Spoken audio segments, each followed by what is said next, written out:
আচ্ছা, এক্সেলের মধ্যে তাহলে আপনাদের যোগ বিয়োগ দেখানো হয়েছিল, তাই না?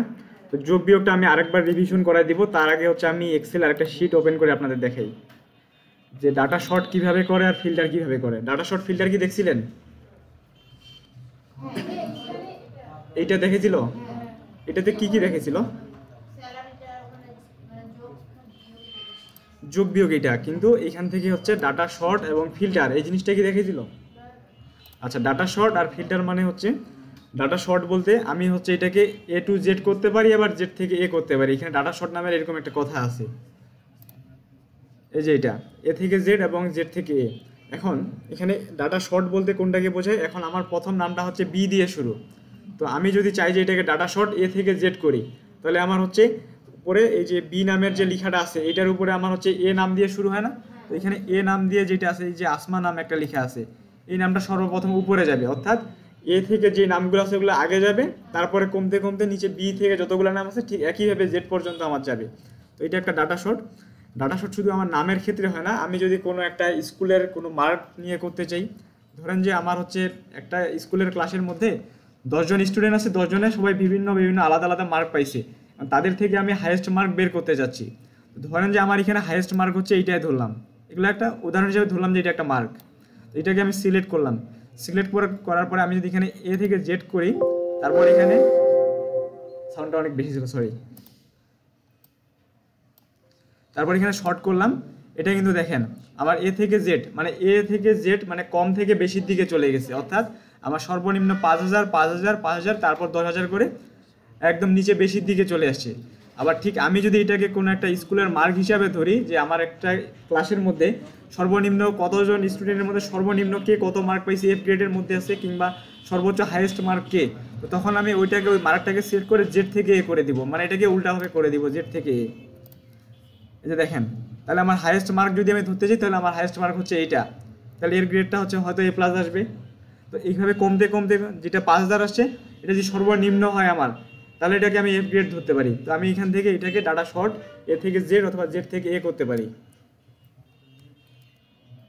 কন্ট্রোল যেটা আগের অবস্থায় দিলাম। তো ডাটা শর্ট আমি চাইলে যে কোনো সংখ্যাকে ধরে করতে পারি, যে কোনো নামকে ধরেও করতে পারি। তো এটা আপনি কোথায় কোথায় প্রয়োগ করবেন, এটা হচ্ছে আপনি সব জায়গায় প্রয়োগ করতে পারবেন। যেমন ধরেন যে আপনি এক্সেল শিটে এরকম একটা শিট তৈরি করলেন, যে আপনি বিভিন্ন কয়েকটা প্রতিষ্ঠানের নাম কিংবা এলাকার নাম নিয়ে করলেন। ওইখানে আপনার ধরেন যে পঞ্চগড়ের বিভিন্ন জায়গার নাম আছে, ধরেন যে কামাতপাড়া আছে, রসনাবাগ আছে, অনেকগুলো নাম আছে ওই জায়গায়। এখন ওই জায়গায় আপনার দেখা গেলো 300টা নাম আছে এলাকার, আপনি যাচ্ছেন যে শুধুমাত্র কামাতপাড়া এরিয়াটাকে আলাদা একটা লিস্ট করবেন, রসনাবাগ এরিয়াটাকে আরেকটা। তার রসনাবাগের আর দিয়ে শুরু হয়, কামাতপাড়ার কে দিয়ে শুরু হয়। তো ওইভাবে ডাটা শর্ট যখন করবেন, শুধুমাত্র কামাতপাড়ার কে দিয়ে যতগুলো নাম আছে ওগুলো এক সাইডে চলে যাবে, আর যেগুলো রসনাবাগের আর দিয়ে শুরু আছে ওগুলো এক সাইডে চলে যাবে। তাহলে এখান থেকে আমি খুব সহজে কিন্তু বের করতে পারি। এখন দেখা গেল যে আপনার 1 নম্বরে আছে কামাতপাড়া, তারপরে আরও খুঁজতে খুঁজতে 10 নম্বরে আছে কামাতপাড়া, এইভাবে অনেকগুলা খুঁজতে খুঁজতে আপনার ঝামেলা, পুরো লিস্টটাই আপনার বের করতে খুব কঠিন হয়ে যায়। আপনি যখন ডাটা শর্ট করবেন, অটোমেটিক কিন্তু আপনার ওই সিরিয়ালের নামগুলো আগেই চলে আসবে। তো এটা একটা ডাটা শর্ট। আর ফিল্টার জিনিসটা হচ্ছে কি বলে এটাকে, আমরা কোনো কিছু যখন ফিল্টার করি, ফিল্টার মানে কি, কোনো কিছু যখন একটা জিনিস ছাঁকুনি হিসাবে বের করি, ফিল্টারটাকে আমরা এইভাবেই বুঝি। তো ফিল্টারটা এখানে দেখেন একটা স্যালারি শিট আছে, তো এই স্যালারি শিটে সিরিয়াল নাম্বার আছে, নাম আছে, অ্যাড্রেস, টাইটেল, স্যালারি আছে। এখানে কতজনের নাম দেওয়া আছে? 15 জনের নাম দেওয়া আছে। এখন আপনাকে যদি একটু কথা বলি না, আমি যদি হচ্ছে এখানে আপনাকে বলি যে এখানে 15 জনের নাম আছে, এই 15 জনের নামের মধ্যে আপনি আমাকে শুধুমাত্র বের করে দেখান যে আমার, ধরেন যে আমার ক্রিয়েটিভিটি পজিশনে এমপ্লয়ীদের শিট এটা, আমি আপনাকে বললাম যে আমার এই এমপ্লয়ি শিটের মধ্যে সর্বোচ্চ কত টাকা স্যালারি আছে এবং সর্বনিম্ন কত টাকা স্যালারি আছে, কতজন মানুষ পায় এটা। তো এখানে আপনি সহজভাবে কিভাবে এটাকে বের করবেন, একটু বের করেন তো যে সর্বোচ্চ আর সর্বনিম্ন কতগুলো আছে আমার। আপনি এমনিতে শিটটা দেখে বলেন যে মানে প্রথম অবস্থায় আপনি কিভাবে এটাকে বের করবেন। সর্বোচ্চ 20,000, সর্বনিম্ন 5,000। এটা আপনি কিভাবে দেখলেন? এই এতগুলা সংখ্যার মধ্যে আপনি দেখছেন একটা একটা করে যে কোনটা। তো এটা কিভাবে কেন সম্ভব হলো? কারণ এখানে আমার 15টা আছে, 15টা খুব ইজি কিন্তু বের করাটা। আর যখন আপনাকে আমি একটা 15টা জায়গায় আমি আপনাকে 15,000-এর শিট দিব, তখন আপনি কিভাবে বের করবেন? তখন তো একটা একটা করে খুঁজে বের করাটা খুব কঠিন হয়ে যায়। তো সেই জায়গাতে আমি এখানে ফিল্টারটা প্রয়োগ করব। এখন আমি এটা আপনাকে স্যালারির কথা বললাম, অথবা আমি আপনাকে বললাম যে আমার ক্রিয়েটিভ আইটি প্রতিষ্ঠানে কতজন ফ্যাকাল্টি আছে, তাদের অ্যাড্রেস এবং কত নাম্বার সিরিয়াল আছে এবং তাদের নাম এবং তাদের স্যালারি কত টাকা, এটার একটা আমাকে আলাদা একটা রিপোর্ট বের করে দেখান। আমি যদি এইটা বের করি, ধরেন যে আমি এটাকে সিলেক্ট করলাম, সিলেক্ট করতে হবে আগে, সিলেক্ট করার পরে আমি এখন এই স্যালারিটাকে নিয়ে আমি ফিল্টার করব। যে কোনো একটাকে ফিল্টার করলে অটোমেটিক টাইটেল, অ্যাড্রেস, নেম এবং সিরিয়াল নাম্বারটা চলে আসবে। তো আমি এখান থেকে বের করলাম যে আমার এই এমপ্লয়ীদের মধ্যে কতজন আছে 5,000 টাকা স্যালারি পায়। ধরেন যে এটা 15 জায়গায় 15 লাখ আছে, সমস্যা নেই, আমি সিলেক্ট করলাম সবটাকে। সিলেক্ট করার পরে আমি এই যে ফিল্টারে চলে যাব, প্রথমে ডাটাতে যাইতে হবে। আপনি যদি হোমে থাকেন, হোম থেকে এই যে ডাটাতে যাইতে হবে, যাওয়ার পর এখানে ফিল্টার আছে, ফিল্টারে ক্লিক করব একটা। ফিল্টারে ক্লিক করার পরে এই যে একগুলো চিহ্ন উঠছে না আমার উপরের লাইনে, দেখেন এটা কিন্তু আগে ছিল না। এই চিহ্নটার এখানে যদি আমি রাখি কাজটা, তাহলে একটা হাতের মতো দেখায়। এখানে দেখেন একাধিক সংখ্যা কিন্তু কয়েকবার আছে, একাধিক সংখ্যা কয়েকবার আছে না, 5,000 কয়েকবার আছে, 10,000ও কয়েকবার আছে। আমি যখন এখানে ক্লিক করলাম, দেখেন আমার এখানে কি ওই একাধিক সংখ্যাগুলো ডবল করে আছে, ওই ডবলগুলো থেকে যে কোনো একটা সংখ্যাকে নিয়ে আসছে এই জায়গায়। এখানে আমার 5,000 আছে, 10,000 আছে, মানে সব সংখ্যাগুলোই আছে। এখানে উপরে সিলেক্ট অল করা আছে। এখন আমার দরকার কোনটা, আমি চাচ্ছিলাম যে 5,000 টাকা স্যালারি কতজন মানুষ পায় এবং তাদের অ্যাড্রেস এবং তাদের সিরিয়াল নাম্বার এবং নাম। তো আমি এখান থেকে কি করব, সিলেক্ট অলটাকে বন্ধ করে দিব, অলটাকে বন্ধ করে দিই। সিলেক্ট অল বন্ধ করার পরে আমার দরকার যেহেতু 5,000 একটা ক্লিক করলাম, ক্লিক করার পরে বাকিগুলো বন্ধ থাকবে কিন্তু। এই অবস্থায় আমি এখান থেকে ওকে ক্লিক করলাম। এখন দেখেন আমার এখানে 5,000 টাকার স্যালারি মাত্র কয়জন পাইতো, 3 জন পাইতো। তাদের সিরিয়াল নাম্বার, তারপর নাম, অ্যাড্রেস, টাইটেল আছে, অ্যাকাউন্টে 3 জন আছে। তো আমি এটাকে এখান থেকে একটা রিপোর্ট হিসেবে নিয়ে আমি এটাকে পিডিএফ ফাইল বানাইতে পারি অথবা একটা এক্সেল শিটেই বানাইতে পারি। তারপরে ফাইল থেকে যাওয়ার পরে সেভ অ্যাজ, তারপর হচ্ছে ব্রাউজ থেকে আমি এটা যে কোনো একটা জায়গায় এটাকে সেভ করতে পারি। যদি আমার হচ্ছে এক্সেল ওয়ার্কবুক হিসেবে, মানে এক্সেল শিট যদি আমি চাই, এক্সেল শিট হিসেবে রাখতে পারি। আবার আমি যদি চাই যে এটাকে পিডিএফ করব, তাহলে পিডিএফ করেও আমি রাখতে পারি এটাকে। তারপর সেভে ক্লিক করলে পিডিএফ ফাইল হয়ে যাবে এটা। এখন এটা যখন করা হয়ে যাবে, তখন আমি যে আবার আগের জায়গায় চলে আসব। তো আবার আগের জায়গায় চলে আসলাম। আমি চাইলে এখন যদি আমি চাই যে এখানে আমার টাইটেল বলতে এখানে ডিরেক্টর, অফিসার আছে কতগুলা, আমি চাই যে আমার এখানে অফিসার কতগুলো আছে, কতজন মানুষ আছে, তো আমি চাইলে ওইটাকে ওইখান থেকে বের করতে পারবো ফিল্টার করে। আমি আবার এখানে ক্লিক করলাম, ক্লিক করার পরে এখন কি করব, ঠিক একইভাবে আপনারাই বলেন। সিলেক্ট অলকে বন্ধ করলাম, বন্ধ করার পরে কোনটা সিলেক্ট করছিলাম, কারণ আমি এই যে দেখেন সিলেক্ট এই জন্যই করছিলাম, এটাকে সম্পূর্ণটাকে ফিল্টারে ক্লিক করার পরে আমি এইদিকে ক্লিক করলাম, এই যে ফিল্টারটা উঠে আসে না, তার জন্য আমার এই যে দেখেন এই চিহ্নগুলো উঠে আছে, চিহ্নগুলো যায় নেই। আমি চাইলে যে কোনো একটাকে এখন কাজ করতে পারবো। আমি ফিল্টারটা অন করে রাখছি, যে কোনো একবার বলতে আগে সিলেক্ট করে ফিল্টারটাকে অন করে রাখতে হবে। আমারটা অন আছে, যদি অফ থাকতো এই যে দেখেন সিলেক্ট করলাম, অফ করলাম, এটা এখন হাইড হয়ে গেছে না। এখন তো আমার ওই চিহ্নগুলো নাই, আমি কাকে নিয়ে করব। তো আমি এই জন্য এটাকে বুঝাই দিছি, সিলেক্ট করে বুঝাই দিছি যে এই সিলেক্টের মধ্যে এই সংখ্যাগুলো এবং এই নামগুলো আছে। ফিল্টারে ক্লিক করলাম, এই যে উঠে গেছে এগুলা। এখন এদিকে ক্লিক করলে ওইটা যাবে না। আমরা যখন এমএস ওয়ার্ডে বোল্ড করছিলাম না, বিটা উঠেছিল যে, এর মানে কি বোল্ডটা চালু আছে আমার। তো এখানে আমি যদি এখানে টাইটেলটা ধরে করতে চাই, ক্লিক করলাম, এখানে একই নামের সংখ্যা নামগুলোকে একবার করে নিছে। সিলেক্ট অল আছে, আমি যদি এখানে যেমন ধরুন ফ্যাকাল্টি দেখতে চাই, ক্লিক করলাম, ওকে ক্লিক করলাম, বের হয়ে আসছে আমার। তাহলে আমার একটা শিটের মধ্যে যতগুলো নামই থাকুক না কেন, আমি এটাকে বের করতে পারবো। বের করার পর এটাকে এক্সেল শিটে আমি সেভ করতে পারবো, পিডিএফ ফাইলে করতে পারবো। তারপর কন্ট্রোল জেটে আগের অবস্থায়। আর যোগটা তো আপনাদের দেখিয়েছিল তাই না, যে আমি যদি এই টোটালগুলোকে নিয়েই যোগ করি, এই টোটালগুলোকে নিয়ে যদি আমি যোগ করি, তাহলে আমাকে হচ্ছে একটু ঘরটা বড় করে নিতে হবে। কেন ঘরটা বড় করে নিব, কারণ হচ্ছে আমি যদি এখানে ইকুয়াল লিখি, যোগ করার নিয়ম তো জানা আছে তাই না, ইকুয়াল সাম ব্র্যাকেট, ইকুয়াল সাম দিলাম, তারপর একটা ফার্স্ট ব্র্যাকেট, তারপরে এই যে সংখ্যাগুলো আছে এগুলোকে আমি কয়ভাবে যোগ করতে পারি, A1 E1, হ্যাঁ আমি কয়টা মানে যোগটা আমি কয়েকভাবে করতে পারি। আমি সাধারণভাবে কিভাবে একটা করতে পারি, যেমন ধরেন যে আমার এখানে প্রত্যেকটা সেলের লোকেশন আছে আলাদা আলাদা, আমি সেলের লোকেশন ধরেও করতে পারি। এখানে আমার এটা হচ্ছে এই যে আছে প্রথমে কি ই কলাম আছে না, ই কলামের কোনটার সাথে আছে, প্রথমটা হচ্ছে 3 নাম্বারের সাথে আছে। তাহলে আমি যদি এখান থেকে E3 চাপ দেই, সিলেক্ট করে নিচ্ছে না ওটা অটোমেটিক। তারপরে এটার সাথে নিচেরটা কি করব, 12,000 যোগ করব, হ্যাঁ এটাতে আমি প্লাস দিলাম, তারপরে আমি এটার সাথে যোগ করতে পারি। তারপরটা আমার কোনটাতে আছে, E4 E2-তে আছে, এটা হচ্ছে E2-তে আছে। E2-তে যদি ক্লিক করি, সরি এটা এই যে এটা হচ্ছে 4 হবে, E4 হবে। হ্যাঁ হবে। এই যে E4 এ ক্লিক করলাম, এরপরে আমি আরেকবার যোগ করতে পারি। এখন আমি চাইলে এটাকে লিখতেও পারি, আবার আমি চাইলে এটা যেটাকে নিয়ে যাকে যোগ করবো তার উপর একটা ক্লিক করলেও কিন্তু হয়ে যাবে। আমি চাইলে এটার সাথে ক্লিক করেও দিতে পারি একটা। যেমন ধরেন যে আমি এখন এটাকে নিব, তারপর যোগ দিলাম। এখন ধরুন আমি 5000কে নিব, তাহলে 5000-এর উপরে ক্লিক করলাম, তাহলে আমার তো হচ্ছে আর এখানে E9 লেখার কোনো দরকার হইল না, তাই না? আমি যেটার উপরে ক্লিক করবো ওইটাই কিন্তু হবে। নির্দিষ্ট সংখ্যাকে নিয়ে যদি আমি যোগ করতে চাই ওটার উপর ক্লিক করলেই হবে, কারণ এই সেলের লোকেশন লিখতে লিখতে আমার ভুলে যাওয়ার সম্ভাবনাটা বেশি থাকে। কারণ আমারই নিজে ভুল হয়ে গেছিলো একটু আগে, আমি স্যালারিটা সিলেক্ট হয়ে গেছিলো, কারণ এটা অনেক সময় খেয়াল থাকবে না হয়তো। তার থেকে ভালো হয় যে আমি যদি ক্লিক করি তাহলে সহজ হয়। আমি এটাকে ক্লিক করলাম, এটা সিলেক্ট হয়ে গেছে। এখন আমি যদি চাই যে যেগুলো সিলেক্ট আছে এগুলোকে নিয়ে যোগ করবো, তাহলে আমার ব্র্যাকেটটা ক্লোজ করে দিতে হবে। তারপর যোগ করলাম, একটা যোগফল বের হয়ে আসছে। আবার আমি এটাকে চাইলে আরেকভাবে করতে পারি। কোনটা? ও এটা, আচ্ছা দেখেন আমার এটা কলাম, তাই না? এই যে এটা হচ্ছে কলাম।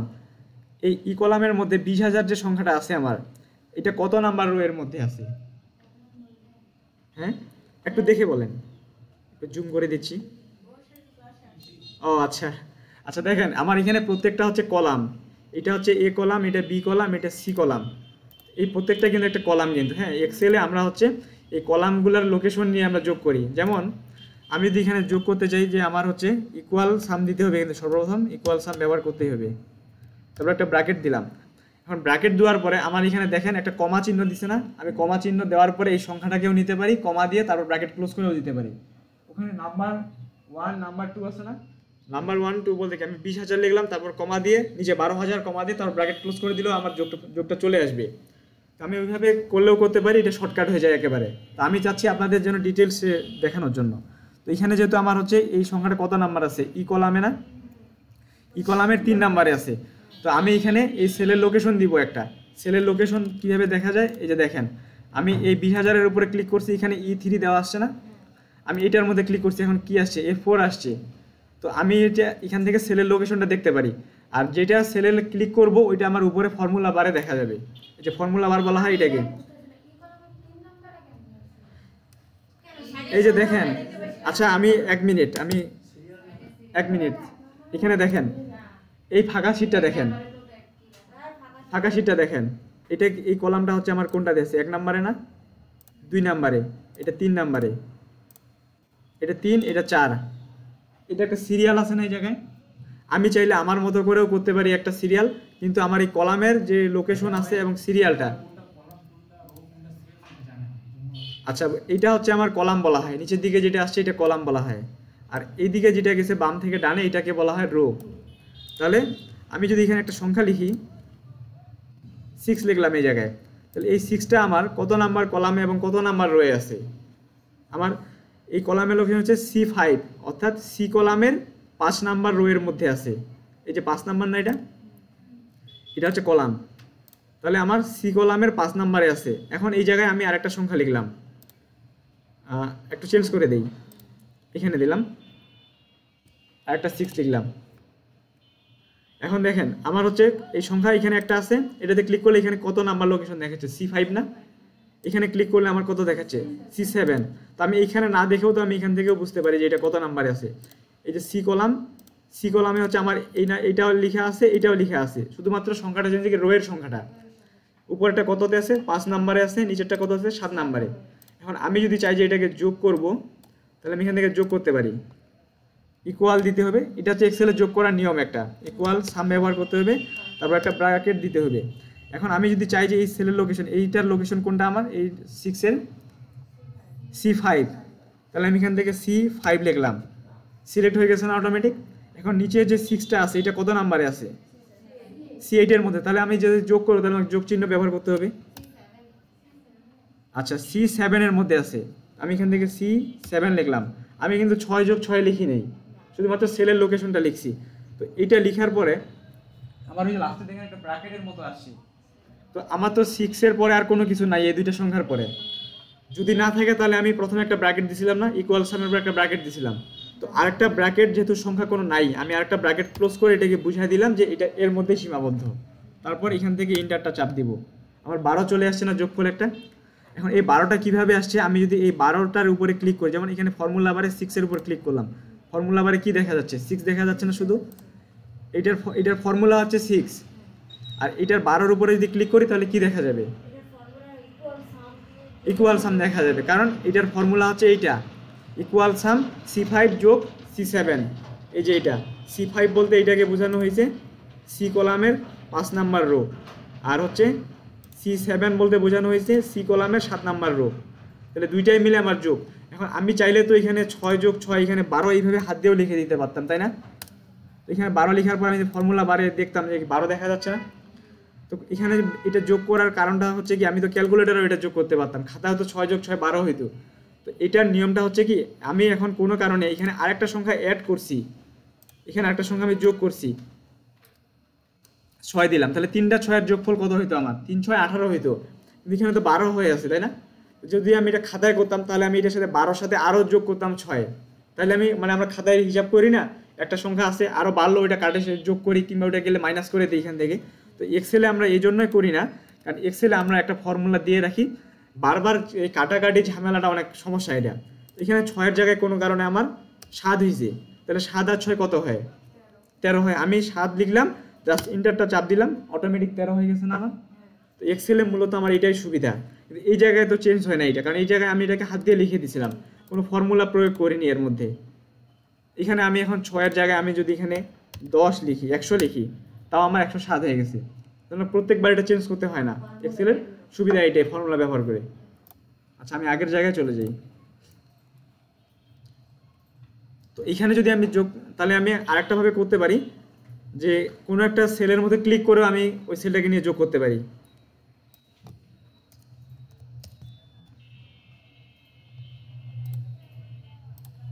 আচ্ছা, আমরা যখন যোগ করব এখানে আমাদের একটা সমস্যা ম্যাক্সিমাম টাইমে দেখা দেয়, যে ইকুয়াল সাম ব্যবহার করার পর একটা ব্র্যাকেট দেওয়ার পরে আমরা প্রথমে যে এই যে লোকেশনগুলো আছে এতগুলো নাম, আমি যদি সহজভাবে লিখতে যাই যে এখানে ই কলামের 3 নাম্বার যোগ, তারপর ই কলামের 4 নাম্বার যোগ, তো যখন লিখতে লিখতে আমার এই লেখাটা পিছনের দিকে আসবে না, তখন সময় কিন্তু আমার ঝামেলা হয়ে যায় অনেক সময়।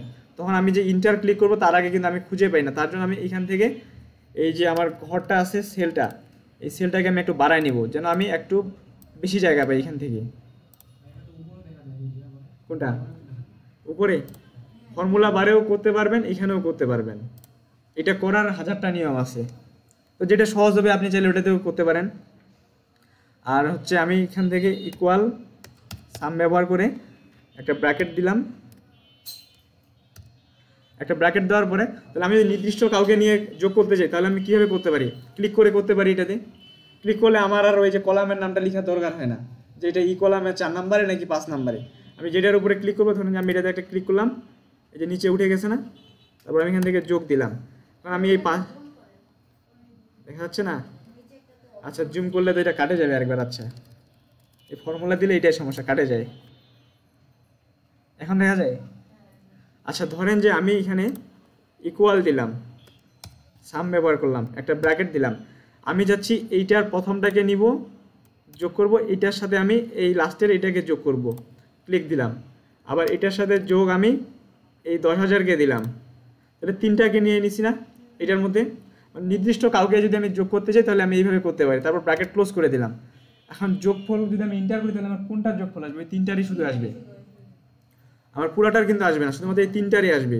তো এটা একটা নিয়ম গেল। আবার আমি যদি চাই যে সবগুলার যোগফল বের করব, তাহলে আমি এখান থেকে ইকুয়াল দিলাম, সাম দিয়ে একটা ব্র্যাকেট ক্লোজ করলাম। এখন এই যে উপর থেকে আমার যতগুলো সংখ্যা আছে সবগুলোকে কী করবো, এইভাবে সিলেক্ট করব, সবগুলোকে সিলেক্ট করলে কলামগুলো সিলেক্ট হয়ে যাচ্ছে না, এই যে 15,000 পর্যন্ত আসছে, তারপর আর তো কোনো নাই, E3 থেকে শুরু হয়েছে, E17-তে আমার শেষ হয়েছে। তাহলে আমি ব্র্যাকেটটা ক্লোজ করে দিলাম, মানে ওর মধ্যেই যা আছে সব ওইখানেই, তারপর ইন্টারটা প্রেস করলাম, টোটাল একটা যোগফল বের হয়ে আসছে আমার। তাহলে আপনার যত বড় যোগ হোক না কেন আপনি সিলেক্ট করে এটাকে যোগ করে দিতে পারেন এই জায়গায়। এখন বিয়োগটা দেখাই, বিয়োগটা দেখছিলেন কিভাবে? আচ্ছা, তাহলে তো ওটা নতুন করে দেখানোর দরকার নেই, যে একইভাবে আমি ইকুয়াল দিয়ে যোগ করলাম যেভাবে, বিয়োগটাও ঠিক একইভাবে। আমি ধরেন যে ইকুয়াল সাম ব্যবহার করে একটা ব্র্যাকেট দিলাম, এখন আমি যাচ্ছি এই 10,000-এর সাথে এইটা বিয়োগ করব, তাহলে এটাতে ক্লিক করলাম, এই জায়গায় আমি মাইনাস করলাম, মাইনাস, তাহলে এটাতে যদি ক্লিক করি, এটাতে ক্লিক করলাম, শুধু দুইটা দিয়ে বুঝাই, দুইটা দিয়ে বুঝাইলে আপনারা বাকিগুলো পারবেন নাকি সবগুলো দেখাবো? আচ্ছা ব্র্যাকেট দিলাম, তো আমি যাকে নিয়ে বিয়োগ করব ওই সংখ্যাগুলোকে এখানে দিব আর ওই চিহ্নটা ব্যবহার করবো, যোগের সময় যোগ ব্যবহার করতাম, তো আর তো আমি কিছু রাখি নাই, ওই জন্য ইন্টারটা দিলাম। এই যে বিয়োগ, মাইনাস কেন আসছে? কারণ বড় সংখ্যাটা আর ছোট সংখ্যাটার জন্য আসছে, আমি ছোটটাকে আগে নিছি বড়টাকে পরে নিছি, তার জন্য মাইনাস চলে আসছে এই জায়গায়। আর গুণ করাটা কি দেখছিলেন? আচ্ছা এভারেজ পার্সেন্টেজ, তাহলে আমি আরেকটা শিট ওপেন করতেছি।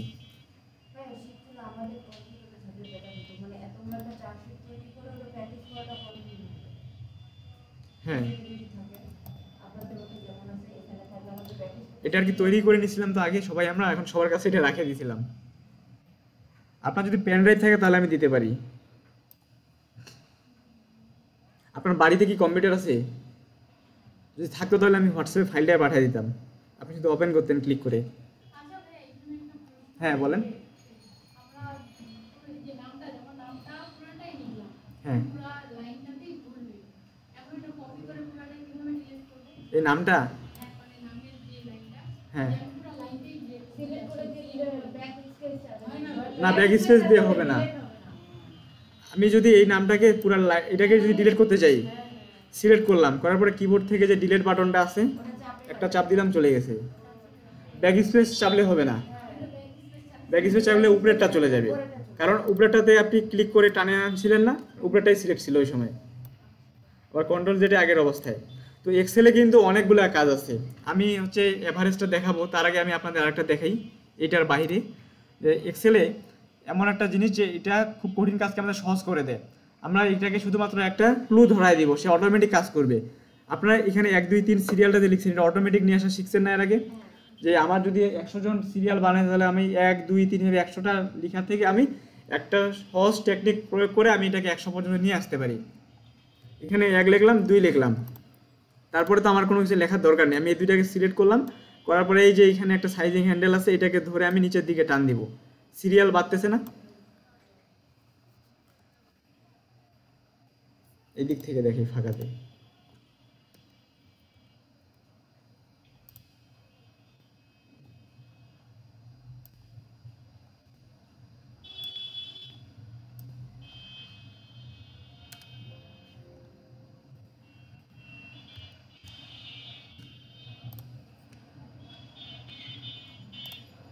এই দুইটাকে সিলেক্ট করলাম, করার পরে এই নিচ থেকে এইভাবে টান দিলে আমার অটোমেটিক একটা সিরিয়াল চলে আসে। আবার আমাদের অনেক সময় একটা ভুল হয়, যেখানে 1 2 1 2 এইভাবে চলে আসে, অনেকেরই আসছিল না। আবার অনেকের আবার এমনও হয় যে আমি এখানে 1 লিখছি, একই শুধু আসতেছে বারবার। এটা এই যে যেমন দেখেন, আমি এখান থেকে এটাকে টানলাম, আমার সিরিয়াল আসছে না, এই যে নিচে একটা অপশন উঠছে কিন্তু 9টা সিরিয়াল আসছে আমার। এই অপশনটা এখানে যখন মাউসের কার্সরটা রাখবো, রাখার পরে এখানে একটা অ্যারো চিহ্ন দেখাই যে নিচের দিকে, এটাতে ক্লিক করার পরে দেখবেন আপনার একটা কপি সেল করা ছিল, এই যে এরকম হয়ে আসছিল। তো যখন এইরকম আসবে তখন আপনি কি করবেন, এটাকে এই পর্যন্ত এসে এই অপশনটাতে ক্লিক দিবেন, একটা অপশনটাতে ক্লিক দেওয়ার পরে এখানে এই যে ফাইল সিরিজ আছে না, এটাতে ক্লিক দিবেন, অটোমেটিক সিরিয়াল চলে আসবে। তারপর আপনি চাইলে এখানে নিচের দিকে যতগুলো টানবেন অতগুলো বের হয়ে আসবে। ডিলিট দিলাম এটাকে। আবার এক্সেলে আরেকটা কাজ আপনারা করতে পারেন, আপনাদের যদি কোনো 7 দিনের নাম নিয়ে কোনো কিছু লিস্ট বানাইতে হয়, যেমন স্যাটারডে সানডে মানডে আছে, আপনি চাইলে এটাকেও লিখতে পারেন। আপনি পুরো নামটা দিয়েও লিখতে পারেন, আবার ছোটোভাবেও লিখতে পারেন। এখন আমি যদি এখানে 7 দিনের নাম লিখতে চাই, আমি এক্সেলের মধ্যে ওকে বুঝাই দিলাম যে আমি 7 দিনের নাম লিখবো কীভাবে। খুব ছোট দেখা যায় তাই না?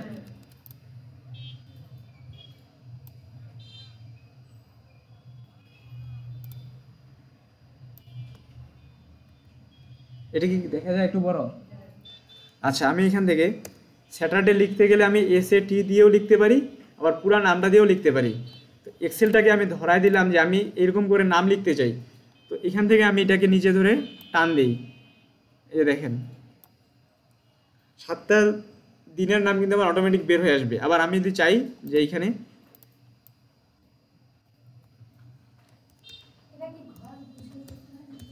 না এটা যে কোনো জায়গায় লিখলেই হবে, আমি স্যাটারডে পুরাটাই লিখছি,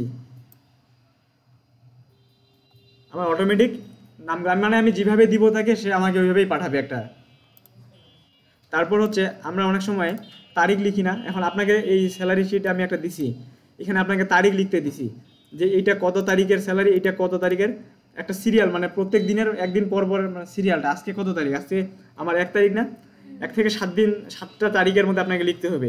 তো 7টা তারিখের মধ্যে লিখতে গেলে আপনি তখন কি করবেন, আমরা তো এখানে 1 2টাকে আমরা একটা সিরিয়ালে অটোমেটিক নিয়ে আসলাম, যখন তারিখের কথা বলবো তখন কীভাবে আনবেন, এটারও একটা নিয়ম আছে। এটা কি জানা আছে কারো? তো আমাকে যদি 100 জনের বলা হয় তাহলে তো আমি 1 2 3 100 জন লিখবো না, 1 2 লিখার পরে অটোমেটিক টান দিয়ে এখানে 100 পর্যন্ত নিয়ে আসবো। ঠিক একইভাবে আমি যে তারিখটা লিখতে চাই, তারিখটা লেখার জন্য আমাকে কি করতে হবে, প্রথমে মাসের নামটা দিতে হবে, আমার মাস কত 12, তারপর অবলিকের মতো দিয়ে তারপর হচ্ছে 01/2025, এতটুকু দিলাম, আমার কাজ হচ্ছে এতটুকুই। সরি এটা নিচের দিকে দিয়ে দিই, এটার পাশে দিলাম। এখানে আমি তারিখটা লিখছি এইভাবে। তো পরে আমি যদি এখানে আবার লিখি যে 12, তারপর হচ্ছে 01, তারপর হচ্ছে 2025, এইভাবে আমার অনেকক্ষণ সময় লাগবে কিন্তু এইভাবে করতে গেলে। যদি 30 দিনের কথা বলা হয়, 30 দিনে 30 বার লিখতে হবে আমাকে, অনেক সময় লাগবে এটা। আমি এখান থেকে কী করবো, এটাকে ধরে টান দিব। সরি এটা তো মাসটা চেঞ্জ হয়ে যাচ্ছে, বছরটা।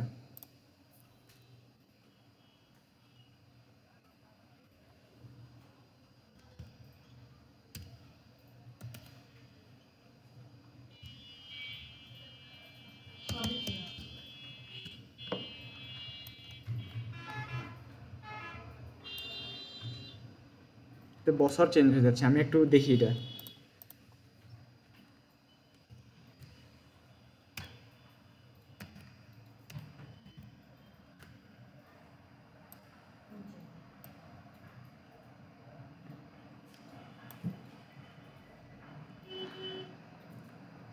আমার হচ্ছে 1 থেকে কত তারিখ পর্যন্ত নিয়ে আসছি, 13 তারিখ পর্যন্ত নিয়ে আসছি এটা। আচ্ছা আপনি যতগুলো নিয়ে আসবেন অতগুলো কিন্তু অটোমেটিক চলে আসবে। এই যে 13 আসছে না, আমি এই মাস ডিসেম্বর কত 31 পর্যন্ত যায় তাই না, এই যে 29 আসছে, এরপরে আর কতদিন যাবে, 1 তারিখ 31 যাবে, 31-এর পরে আমার এই যে 25/12 আসছে না এই জায়গায়, এটা চেঞ্জ হয়ে দেখেন নিচে 25, এই 31-এর পরে আমার 1 তারিখ, তার মানে এই 25 সাল থেকে 26 সাল হয়ে যাবে না, এটা 12 কত হবে, এক হয়ে যাবে, 32 আসছে। আচ্ছা তাহলে আমার এটা মনে হয় ভুল হয়েছে, আপনারটা টান দেন তো কত দূর আসছে।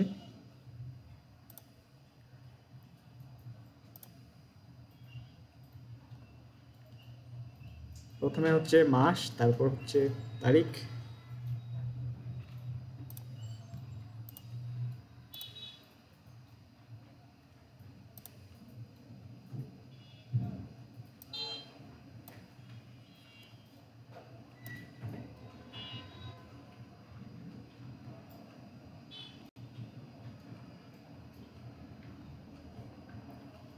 আচ্ছা আমি এটা একটু নিজে আগে ট্রাই করি তারপর আপনাদের দেখাই, আমার একটু ভুল হয়েছে এটা।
ওয়ালাইকুম আসসালাম, হ্যাঁ আসেন।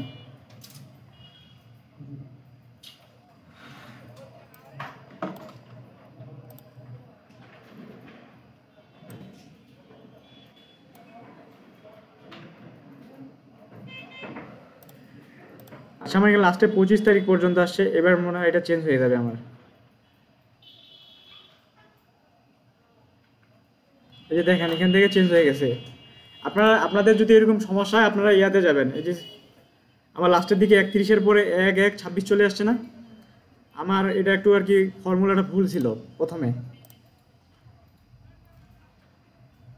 যেই কলামটাতে লিখছিলাম এটাকে সিলেক্ট করার জন্য উপরে ক্লিক করব, একটা ক্লিক করার পর আপনি এখান থেকে রাইট বাটন ক্লিক করেন। রাইট বাটন ক্লিক করার পর এখানে ফরম্যাট সেল আছে না, ফরম্যাট সেল থেকে ডেটে যাবেন। ডেট যাওয়ার পরে এই যে এখানে টাইপ যেটা দেওয়া আছে এটা, মানে আমি যদি চাই যে আমি প্রথমে হচ্ছে তারিখটা লিখবো, তারপর মাস, তারপর হচ্ছে বছর, আমার ওই জায়গা থেকে মানে এটা আলাদা করে অপশনটা সেট করা ছিল, আমি লিখছিলাম আলাদা, তার জন্য আমারটা উল্টা আসছিল। আপনি চাইলে হচ্ছে প্রথমে এই যে এখানে বছরটা আছে না, বছর, তারপর হচ্ছে কত আছে, মাস আছে, তারপর তারিখটা আছে, তাহলে আমার 12 সাল মানে এই ফরম্যাটে আসবে, এটা প্রথমে বছরটা আসবে। তারপরে হচ্ছে আমি যদি চাই যে এইখানে এই যে কি বলে এটাকে মাস, তারপর হচ্ছে তারিখ, এটাকে দিয়েও দেখাইতে পারি, শুধু বছরটা আসবে না। তারপর এখানে থেকে শুধু যদি আমি চাই যে মানে মাসের নামটা মার্চ এপ্রিল এভাবে সংক্ষিপ্তভাবে লেখা থাকবে, তাহলে এইভাবেও আমি দেখাইতে পারি এটাকে।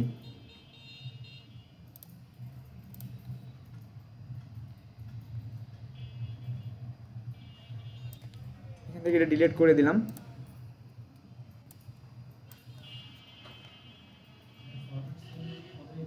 ফরম্যাট সেল থেকে ডেটে যাইতে হবে।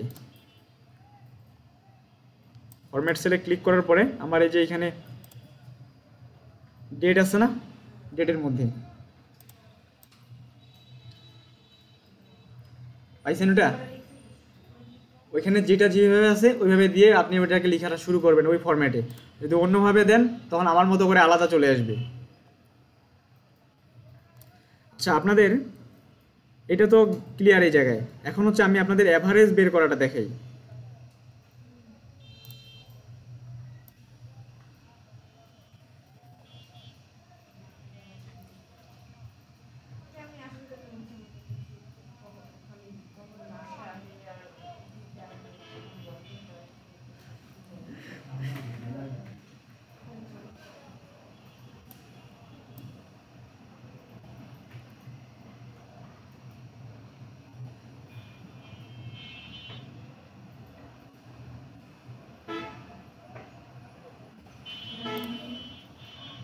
আচ্ছা, আমি এখানে আগেরগুলো ডিলিট করে দিলাম, এটা আগে তৈরি করা ছিল আমার।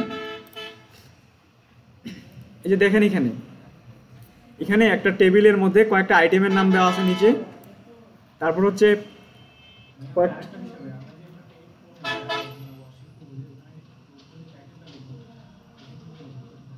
আচ্ছা, তাহলে আমি আগের টেবিলটা বের করতেছি।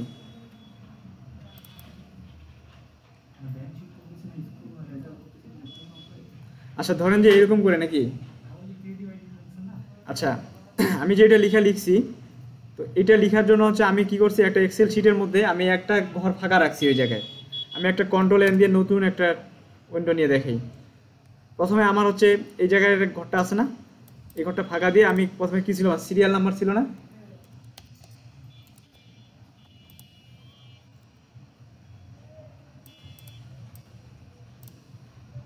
সিরিয়াল নাম্বার, এটা কি ছোট দেখা যায় আমার লেখাটা?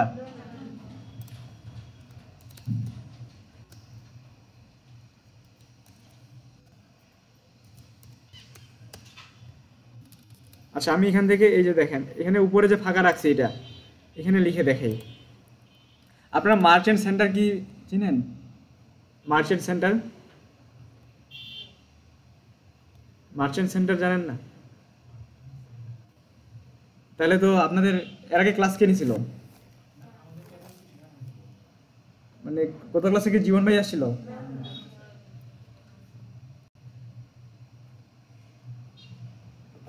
মার্চেন্ট এক্সেল শিটটা, এটা এক্সেল শিট সম্পর্কে কি ধারণা দিচ্ছে আপনাদের? শুরুর দিকেই যোগ বিয়োগ।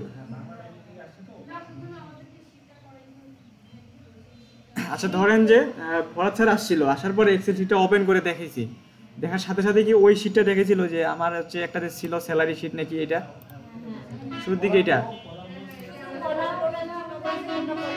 আচ্ছা, তাহলে আপনাদের এই জায়গায় একটু গ্যাপ আছে, যেটা আমি মনে করি যে এইটা দেখানোর আগে আপনাকে এক্সেল শিটটা A to Z একটা রিভিউ দেওয়ার দরকার ছিল। কারণ আমি যে এটা তৈরি করব, এখন ধরেন যে আমাকে এটা দেখাইলো এই জায়গায়, আমি যে এতক্ষণ থেকে আমি তো ভাবছিলাম যে আপনারা হয়তো সব কিছু শিখে গেছেন এই জায়গায়।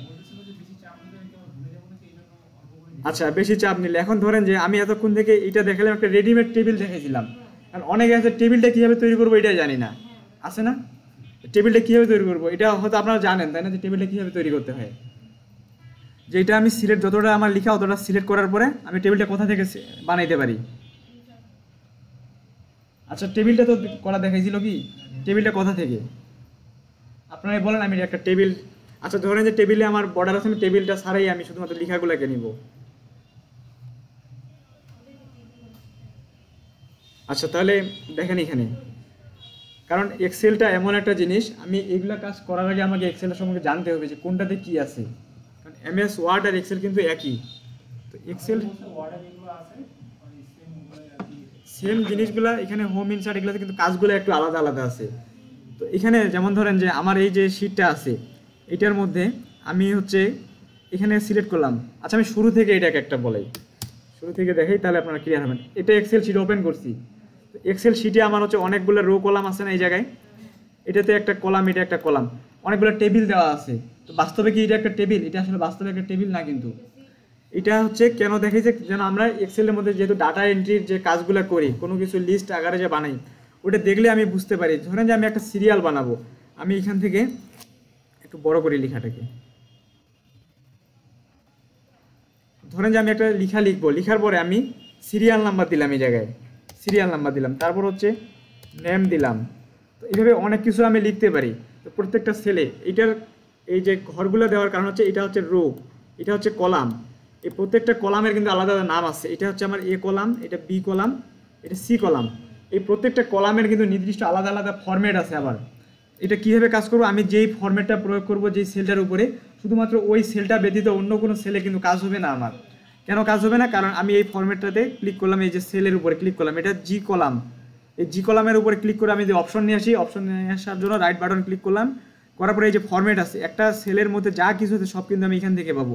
আমি নাম্বারে আসি, তারপরে অ্যালাইনমেন্ট আছে, ফরম্যাট আছে, বর্ডার আছে, ফাইল, সব কিছু আমার এই জায়গা থেকে দেওয়া আছে। তো এখান থেকে নাম্বারে ক্লিক করার পরে দেখেন এখানে অনেকগুলো ক্যাটাগরি আছে। আবার জেনারেলে এইটার মধ্যে আবার আরেকটা আলাদা ফাংশন আছে, তারপর নাম্বারের মধ্যে আবার আরেকটা আছে, আমি যত এখানে অনেকগুলো আছে। তো বেসিক যেগুলো আমার জানা দরকার এগুলো আগে জানতে হবে। আমি এইটার মধ্যে ক্লিক করলাম, ক্লিক করার পরে আমি যদি এইটা নিয়ে কাজ করতে চাই, এটার মধ্যে আমি কিছু ফরম্যাট ব্যবহার করব, ফরম্যাটটা আমি সামনে ব্যবহার করতেছি। তার আগে দেখেন আমার প্রত্যেকটা সেলে ক্লিক করতেছি, প্রত্যেকটা সেলের মধ্যে একটা লোকেশন দেখা যাচ্ছে না, D3। আর উপরে যে আমার একটা ফাংশন দেওয়ার জন্য ফর্মুলা বার আছে, এটা হচ্ছে বলা হয় ফর্মুলা বার। এক্সেলে মূলত আমরা ফর্মুলা বার, যেমন আমরা বীজগণিত করতে গেলে a+b² সূত্র ব্যবহার করি, ওই সূত্র মোতাবেকে আমরা গণিতটাকে শেষ করি। তো এক্সেলের মধ্যে আমার যে সূত্র আছে, একটা ফর্মুলা আছে, ওই ফর্মুলা দিয়েই কিন্তু আমি এক্সেলের সূত্রগুলো ব্যবহার করে কাজ করতে পারি। যদি আমার ফর্মুলা ভুল হয় তাহলে আমার যোগ বিয়োগ গুণ ভাগ যাই কিছু করি না কেন ভুল আসবে। যেমন একটু আগে আমি হচ্ছে একটা তারিখ, তারপর একটা মাস, একটা বছর লিখছিলাম না অটোমেটিক, ওই ফাইলটা অন্য আরেকজনের তৈরি করা ছিল, আমি জাস্ট পেনড্রাইভ থেকে নিয়েছিলাম। তো সে তার মতো করে একটা ফর্মুলা দিছিল। তো আমি এখানে কি করছিলাম, ভুলটা হয়েছিল আমার, আমি তারিখটা 31 ডিসেম্বরের পরে আমার 32 ডিসেম্বর আসতেছে, 32 ডিসেম্বর তো নাই, ওইভাবে সিরিয়াল করে তারিখটা আসতেছে। তখন আমি ফরম্যাটে যাই, দেখলাম যে এটা আমার ভুল দেওয়া ছিল। তো পরবর্তীতে কিন্তু এটা আমার ঠিক হয়েছে। তো আমি এখানে ফর্মুলা বারে যা লিখবো, ফর্মুলা বারে তাই দেখা যাবে। এই প্রত্যেকটা সেলের মধ্যে আমি যদি এখানে লিখি 5 যোগ 5, এই যে এখানে 5 দিলাম, 4 দিলাম, তো এটা একটা আলাদা সংখ্যা। যখন আমি কোনো কিছু একটা 4-এর জায়গায় আমি 40,000, 40 লাখ লিখবো, সংখ্যাটা আস্তে আস্তে সামনের দিকে যাবে না? তো এই সংখ্যাটা যখন সামনের দিকে যাবে, তো এই অবস্থায় যে 5 আছে, আমি এটাকে টোটাল বের করতে চাইলে আমার কি হবে, আমি এখান থেকে ইকুয়াল সাম ব্যবহার করবো যোগের জন্য। তো তারপর আমার এখানে 5, তারপরে হচ্ছে 4 যোগ করলেই কিন্তু আমার সংখ্যাটা চলে আসে। এখন এটার পরে আমার আরেকটা সংখ্যা আছে, তো তিনটা সংখ্যাকে নিয়ে আমি তিনটা ঘরকে নিয়ে যোগ করব না, এই তিনটাকে নিয়ে আমি ফর্মুলা দিয়ে যোগ করব। এটার সেলের লোকেশন হচ্ছে D3, এটা হচ্ছে E3, এটা হচ্ছে F3। তো আমি যখন এখানে 7-এর জায়গায়, যেমন ধরেন আমার এখানে নাম আছে, আমি একটা নাম লিখি এই জায়গায়,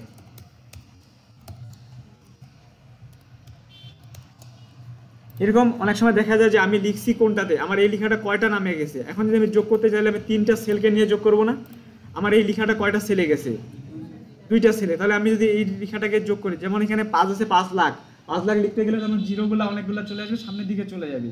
তখন আমি যোগটা কীভাবে করতে পারি, যে যেগুলো সেলের মধ্যে চলে গেছে ওগুলোকে নিয়েই নাকি। কিন্তু দেখেন আমার এই যে আমি ধরেন যে এই জায়গায় যোগটা করবো, আবার এই ক্রিয়েটিভ আইডি একটা ফর্মুলা, আমি একটা ফর্মুলা দিব, তো আমার এটা কয়টা ঘরের মধ্যে চলে গেছে, দুইটা ঘরের মধ্যে গেছে, দুইটা ঘরের মধ্যে গেছে। এখন এটা আমি কোথায় দেখতে পারি? ফর্মুলা বারে। ফর্মুলা বারে আমার দেখা গেলে আমার ক্রিয়েটিভ আইডি লেখাটা দেখা যাবে। আমি যদি এখানে এটাকে উদাহরণস্বরূপ এটা একটা সংখ্যা ধরে নিলাম, ইকুয়াল সাম দিলাম ব্র্যাকেট দিয়ে, ধরেন যে আমি এই দুইটাকে আমার যোগ করার জন্য আমি কোনটা সিলেক্ট করব,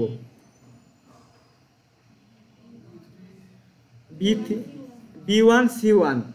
আপনার B1 C1 বললেন কারণ এই জায়গাটাতে আপনাদের একটা ভুল, কারণ আমরা প্রথম দিন হচ্ছে এই সেলের লোকেশনগুলো সম্পর্কে ভালো করে দেখাইনি তার জন্য। তো এখানে আমার হচ্ছে ইকুয়াল দিলাম, এটা তো হচ্ছে আমার প্রথমে লিখছি কোনটাতে? B1 এ ক্লিক করলাম, ক্রিয়েটিভিটি পঞ্চগড় ক্রিয়েটিভিটি লেখা দেখাচ্ছে আমার B1 এ, অর্থাৎ আমি লিখছি এই জায়গায়। তারপরে আমার এই যে C1 এ দেখা যাচ্ছে না, C1 এ ক্লিক করলে আমার কি দেখা যাচ্ছে? কোনো কিছুই দেখা যায় না, কারণ অথচ আমি দেখতে পাচ্ছি এই যে VE তারপর আইডি লেখাটা C1 এর মধ্যে গেছে। এর কারণটা আমার লেখাটা একটা ঘরের মধ্যে আছে, কিন্তু ওটা লিখতে লিখতে সামনে চলে গেছে। তো যখন হচ্ছে আমার এরকম সমস্যা হবে, একটা ধরেন যে 5 আছে, 5 লাখ লিখছি, পরের ঘরটা আমার এই সংখ্যাটা দিয়ে ভর্তি হয়ে গেছে, তখন পরের যে সংখ্যাটা আছে ওটা কীভাবে লিখবো? সমস্যা না এটা একটা? তার জন্য আমার কি করতে হবে? এই সেলটাকে ভাঙে দুইটা সেলকে আমার একটা সেলে রূপান্তর করতে হবে। আর যেহেতু আমার এখানে একটা সেলের লোকেশন ধরেই আমি কাজ করি, B1 একটা আলাদা, C1 একটা আলাদা, তো এই লেখাটা আমার কয়টা সেলে গেছে? দুইটা। প্রথমে B1 এ গেছে, C1 এ গেছে, তো এই দুইটা সেলকে মিলে আমার কি করতে হবে? একটা সেলে। এখন আমার দেখা যাচ্ছে দুইটা ঘরে চলে গেছে না, আমি এটাকে সিলেক্ট করলাম, সিলেক্ট করছি কয়টাকে? দুইটাকে। যদি আমার লেখাটা 3টা ঘরে যাইতো, 3টাকে সিলেক্ট করতাম। দুইটা সিলেক্ট করার পরে এই যে দেখেন অ্যালাইনমেন্টের অপশন, এখানে একটা মার্চেন্ট সেন্টার নামের একটা লেখা আসছে না, মার্চেন্ট সেন্টার। উপরে এক্সেল লেখাটা দেখেন একটা বড় একটা ঘরের মধ্যে, ওইটার নিচে আবার 1 আর 2 কিন্তু আলাদা আলাদা। তো আমি এখান থেকে মার্চেন্ট সেন্টার যদি করে দেই, আমার লেখাটা দেখেন এখন একটাতে ক্লিক করলাম, এই যে পুরাটাই একটা সেল দেখা যাচ্ছে না, পুরোটাই একটা সেল। তো আমার প্রথম লেখাটা ছিল ক্রিয়েটিভ আইডি লেখাটা বড়, তার জন্য আমি এটাকে দুইটা ঘরের মধ্যে যেহেতু গেছে দুইটা সেলে, আমি ওই দুইটা সেলকে আমি কি করছি? ভাঙে একটা সেলে রূপান্তর করছি। এটা কীভাবে করছি? সিলেক্ট করে তারপর মার্চেন্ট সেন্টার করছি। এখন পরের লাইনে যদি আমি এখানে 5 লিখি, পরের লাইনগুলোও কি আমাকে মার্চেন্ট সেন্টার করতে হবে? পরের লাইনে আমাকে মার্চেন্ট সেন্টার করার প্রয়োজন নেই, কারণ পরের সংখ্যাটা আমার 5 আছে, 6 আছে, 7 আছে। এর কারণটা হচ্ছে কি, প্রথমটা যেহেতু আমার বড় তাই জন্য আমি এটাকে মার্চেন্ট সেন্টার করছি, কিন্তু পরেরটা তো আমার বড় নাও হইতে পারে, তার জন্য আমি এটাকে মার্চেন্ট সেন্টার করিনি। আর এক্সেলে মূলত হচ্ছে আমার এই সেলের লোকেশন ধরেই আমি কাজ করতে পারি। এখানে আমি টেবিলটাকে দুইটা মিলে একটা করছি নাকি চারটাকে একটা করছি এটা দেখার বিষয় না, আমি যেটাকে করছি একটা মার্চেন্ট সেন্টার ওইটাই হচ্ছে আমার একটা। এখানে BC মিলে একটা হয়েছে না, এখানে ক্লিক করলাম, এই যে B1 দেখা যাচ্ছে, C1 কি দেখা যাচ্ছে? যায় নাই, কারণ আমার লেখাটা B1 এর মধ্যে ছিল না, C1 এ চলে গেছিলো লেখাটা, বাড়তি লেখাটা আমি C1টাকে করে নিচ্ছি ওই জায়গায়। তো আমার হচ্ছে এখানে একটা, এখন আমি যদি এখানে কোনো একটা সংখ্যা লিখি, 8 লিখি, তাহলে আমার এখানে ইকুয়াল দেওয়ার পরে সাম ব্যবহার করলাম ব্র্যাকেট, তো আমার হচ্ছে এটার সেলের লোকেশন কি? B1, C1 কিন্তু না। আমি যেটা ক্লিক করলাম দেখেন B1 আসছে না, B থেকে কিন্তু শুরু করছিলাম, শুরুটা আমার B থেকেই ছিল, B1। তারপর আমি এখানে যোগ দেই, তারপরে কত আছে আমার? B2, এটা কিন্তু 2 হবে এখন, তারপর যোগ, তারপর আমি যে এটাতেও যোগ করলাম, এটাতেও ক্লিক করে ব্র্যাকেট ক্লোজ করে দিলাম, তাহলে আমার একটা যোগফল বের হয়ে আসছে। এখন এখানে এই কলামটার আমি এখানে লিখলাম, এই রোয়ের পাশে হচ্ছে আমার আরও সংখ্যা থাকতে পারে, কারণ আমি এটাকে মার্চেন্ট সেন্টার করছি শুধুমাত্র উপরেরটাকে, নিচেরটাকে তো করিনি, আর নিচে তো আমার আরও সংখ্যা আছে, কিংবা উপরেরটার মতো নিচেরটা নাও হইতে পারে, তার জন্য আমি এটাকে এরকম কাজ করছি। আবার আপনি চাইলে আরেকটা কাজ করতে পারেন, এটা মার্চেন্ট সেন্টার আছে না আমার এই ঘরটা, এটাতে ক্লিক করলাম, ক্লিক করার পর এই যে মার্চেন্ট সেন্টার আবার ক্লিক করলে আগের মতো চলে আসছে। এখন আমি যদি এখানে সিরিয়াল নাম্বার দিয়ে দেখাই, নাম দিলাম, দেখেন আমার নাম লেখাটা আমার সাইডে চলে গেছে না। তো আমি এই সামান্য বিষয়ে এই জায়গায় এটাকে মার্চেন্ট সেন্টার করবো না, কারণ C কলামের মধ্যেই চলে গেছে। তো আমি চাইলে এটাকে কি করতে পারি? ঘরটাকে একটু বাড়ায় নিতে পারি। এই যে B কলামটার এখানে দেখেন কার্সরটা রাখলাম, একটা লাইনের মতো চিহ্ন উঠছে না, এই লাইনটাতে ধরে আমি ইটা কিন্তু আমার কি লাইনের বাইরে চলে গেছে, একটু বাইরে চলে গেছে, বোঝা যায়? ইটা একটু কাটা গেছে না, বাইরে চলে গেছে। তো এখন আমি এখান থেকে 1 লিখলাম, 2 লিখলাম, 3 লিখলাম। এখন এখানে কোনো কিছু একটা নাম লিখলাম, যেমন কি লিখি, এখানে কাগজ নেই, আচ্ছা আমার নামটা তো ছোট, আচ্ছা আপনার নামটাই বলেন, আপনার নামটা বড় আছে। হ্যাঁ, NAJ নাকি JERA, তারপর স্পেস দিয়ে BISWASH। আচ্ছা, তারপর ইন্টার নাম। ইন্টার দেওয়ার পরে এখানে আমি একটা লিস্ট বানাচ্ছি। আমি একটা নাম দিলাম, আমার নামটা দিলাম। আচ্ছা, ছোট্ট করে আমি আরেকটা নাম লিখি, একটা জায়গার নাম, স্থানের নামে লিখি।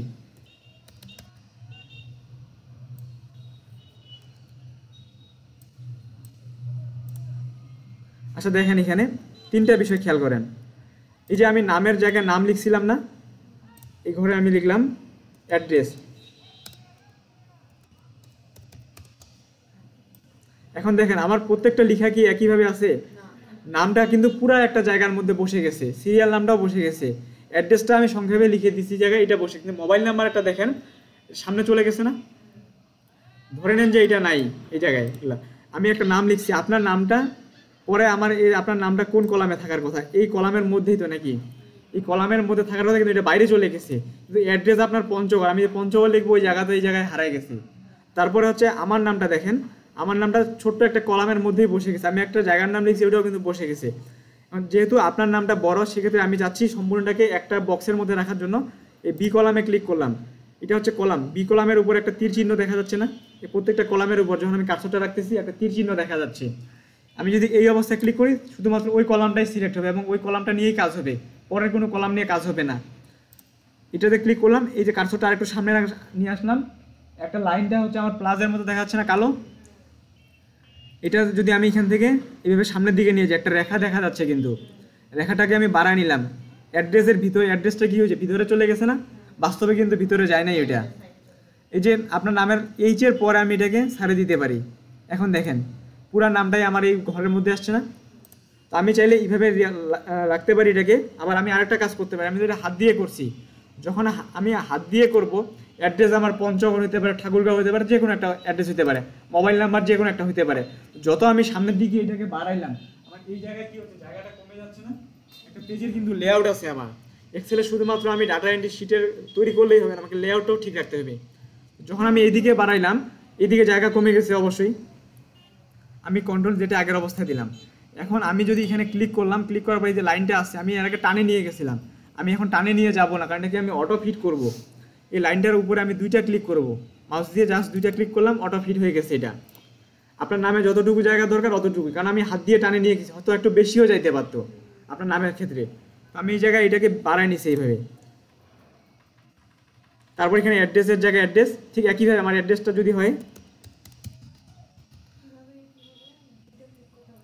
হ্যাঁ আমার হচ্ছে আমি প্রথম অবস্থায় একটা কাজ করতে পারি, আমার এই কলামে ক্লিক করার পরে সিলেক্ট হয়ে গেছে এটা, হওয়ার পরে এই যে এই লাইনের উপরে মাউসের কার্সরটা রাখলাম, এরকম দেখা যায় প্লাস আইকনের মধ্যে একটা লাইন। আমি এটাকে সামনের দিকে বাড়াইলে কি হচ্ছে? বাড়তেছে না? এটা বাড়তেছে। তো এটা আমার কোনো কারণে হাত দিয়ে টানতে টানতে বেশিও যাইতে পারে, বেশি গেছে কিন্তু। এই যে দেখেন এই বক্সের মধ্যে আরও জায়গা আছে না অবশিষ্ট, আমি এইদিকে বাড়াচ্ছি কিন্তু এইদিকে আবার জায়গা কি হচ্ছে? কমে যাচ্ছে। তো আমি এটাকে কন্ট্রোল যেটা আগের অবস্থায় দিলাম, তো এটাকে ক্লিক করার পরে আমি এখান থেকে ডাবল ক্লিক করবো এই লাইনের উপর। ডাবল ক্লিক করবে, অটোমেটিক যতটুকু জায়গা দরকার অতটুকুই কিন্তু নিয়ে নিচ্ছে এই জায়গায়। তো এখানে এটা হচ্ছে প্রত্যেকটা সেলের একটা লোকেশন। এখন আমি যে এই সেলটা বানাইছি এই জায়গায়, এটার মধ্যে অ্যালাইনমেন্ট আছে না আমার? আমি অ্যালাইনমেন্ট কি করতে পারি? এটাকে মাঝখানে নিয়ে আসার জন্য, আচ্ছা আমি এটাকে কপি করে দিচ্ছি। আচ্ছা আমি যদি এই পঞ্চগড়টাকে কপি করতে, তাহলে আমি কি করতে পারি?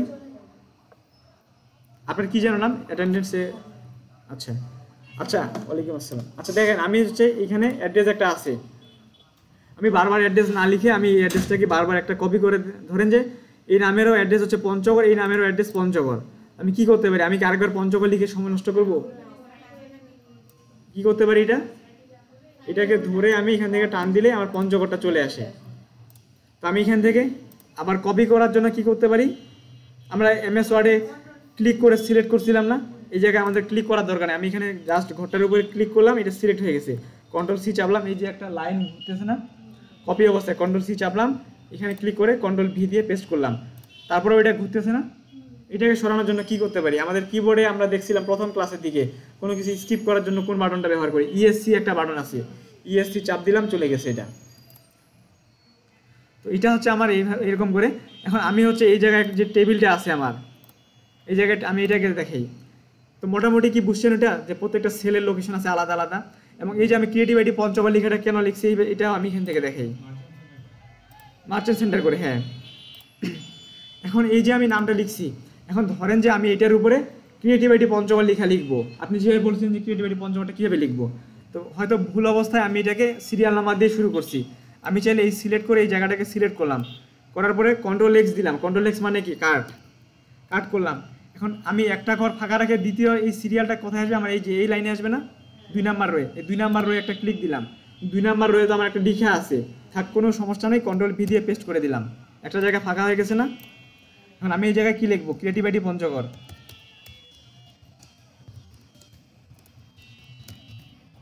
ক্রিয়েটিভ আইডি পঞ্চগড় লিখলাম। ক্রিয়েটিভ আইডি পঞ্চগড় লিখা আমার কি হয়ে গেছে। এখন কি করতে হবে, এই জায়গায় মার্চেন্ট সেন্টার করতে হবে। যদি আমি মার্চেন্ট সেন্টার না করি তাহলে আমার কন্ট্রোল পি দিয়ে দেখেন কীরকম দেখায়, এরকম দেখায় না। তো মার্চেন্ট সেন্টার কেন করব, কারণ প্রত্যেকটা সেলকে আমি একটা সেলে রূপান্তর করে দিব।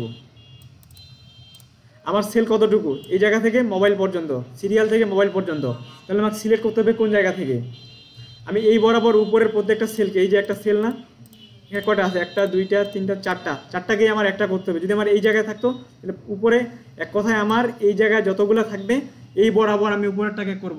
এর কারণটা কি, আমি যদি এই বরাবর উপরেরটাকে মার্চেন্ট সেন্টার করি তাহলে আমার এই বরাবর উপরের মধ্যবর্তী স্থানে ক্রিয়েটিভ আইডি পঞ্চগড় লেখাটা থাকবে। আমি যদি এই জায়গা থেকে এতটুকু সিলেক্ট করলাম, মার্চেন্ট সেন্টার চলে আসছে না, কন্ট্রোল পি দিয়ে প্রিন্টের অবস্থায় যে ক্রিয়েটিভ আইডি পঞ্চগড় লেখা আমার চলে আসছে, অর্থাৎ আমার এই বরাবর চলে আসছে। কিন্তু আবার আমি যদি এটাতে আগের মতো করতে চাই, এখানে ক্লিক করলাম, আমি যদি এটাতে ক্লিক না করে, অনেকেই ধারণা থাকতে পারে যে এটা মাঝখানে নিয়ে আসার জন্য অ্যালাইনমেন্ট সেন্টার করলেই তো হয়ে যায়, তাই না। এখানে আমি এটাতে ক্লিক করলাম, অ্যালাইনমেন্ট সেন্টার, এই যে অ্যালাইনমেন্ট সেন্টারে ক্লিক করলে আমার লেখাটা কি আরও পিছন দিকে চলে গেছে, অর্থাৎ সে এই ঘরটার মধ্যেই অ্যালাইনমেন্ট হয়ে পিছনের দিকে চলে গেছে, এই বক্সটার মধ্যে, এই সেলটার মধ্যেই কিন্তু কাজ হয়ে গেছে। আবার আমি এখান থেকে ক্লিক করে অ্যালাইনমেন্ট লেফট রাইট সেন্টার করতে পারতেছি, সব জায়গায় কিন্তু আমার ওই ঘরটার মধ্যেই হচ্ছে। এই যে এইটা চলে আসছে না, আমার কমতেছে বাড়তেছে কোনটা, ওই ঘরটার মধ্যেই, মানে আমার যে এই সেলটা আছে এই সেলের মধ্যে আমি অ্যালাইনমেন্ট করলে ও কি হচ্ছে, অ্যালাইনমেন্ট লেফট হয়ে গেলে এটা ধরে যে আমার জায়গা এতটুকু, এই এতটুকুর মধ্যে লেফট হয়ে পিছন দিকে ঢুকে যাচ্ছে, আবার রাইট করতে গেলে এই দিকে চলে যাচ্ছে, সেন্টার হলে মাঝখানে আসছে, শুধুমাত্র ওই একটা সেলের মধ্যেই কাজ হচ্ছে। এর কারণটা হচ্ছে অ্যালাইনমেন্ট রাইট যদি করি তাহলে দেখেন আমার রাইটের মধ্যে চলে গেছে, এই জায়গায় লেখাটা কাটা গেছে, সেন্টার করলে আমার মাঝখানে আসছে এই জায়গাটায়।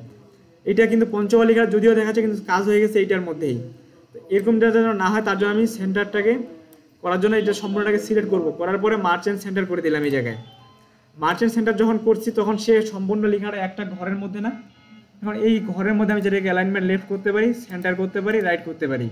এই কাজটাই কিন্তু ওই একটা ছোট সেলের মধ্যে হয়ে যাচ্ছিল, ছোট সেলের মধ্যেই অ্যালাইনমেন্ট সেন্টার করলাম। আর এখানে যে আরেকটা আছে এটা মানে কি, অ্যালাইনমেন্ট মিডিল। অ্যালাইনমেন্ট মিডিলটা কি বুঝেন, অ্যালাইনমেন্ট মিডিলটার কাজ কি, এটাকে মাঝখানে নিয়ে আসার জন্য কি করব, হ্যাঁ মিডিল উপরে কোনটা অপশন বলেন দেখি, এটা,